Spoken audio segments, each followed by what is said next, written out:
cheka. Yaani wewe kumbe ndio maana waga unaliwa mkeo. Sasa unanikabidhi mimi ndio muhusika mimi. Tulia basi. Vipi mbona kama unachechetuka? Watu tunaingia kazini, yaani nakwambia nikifika sitaki maelezo. Wewe ni kunionyesha tu ni pale tunamalizana naye. Utabeki. Sasa umejichanganya. Kumbe mimi najitoa siri vizuri. Nafanya beba zetu. Nafanyaje?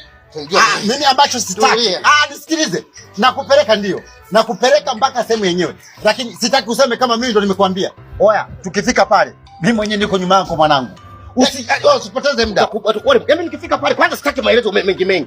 Yaani wewe unajuaga waga ni muoga bwana. Wewe waga ni muoga. Kama ukishindwa nipe hiyo kazi.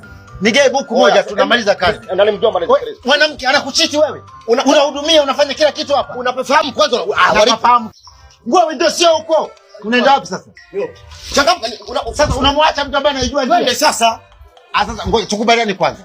Hutaua. Oya, twende tuchangamke basi. Sheria nchi haituruhusu kuua. Twende basi ukaniosha tu pale basi. Ila hutamdhuru. Wewe kama tukifika pale chukua mkeo. Yeye amemdhuru mtu wangu hajamdhuru.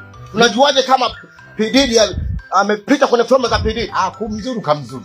Yaani kamdhuru. Kwa sababu nimekuta gari na changamka basi binamu. Sasa mambo kitu sasa ukimdhuru mimi ninapata kesi. Mimi napata shida.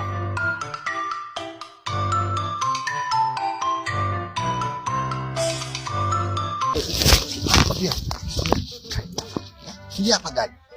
Ngoja kwanza. Na uhakika? Mke wangu. Nisimjunge njoo wewe sasa.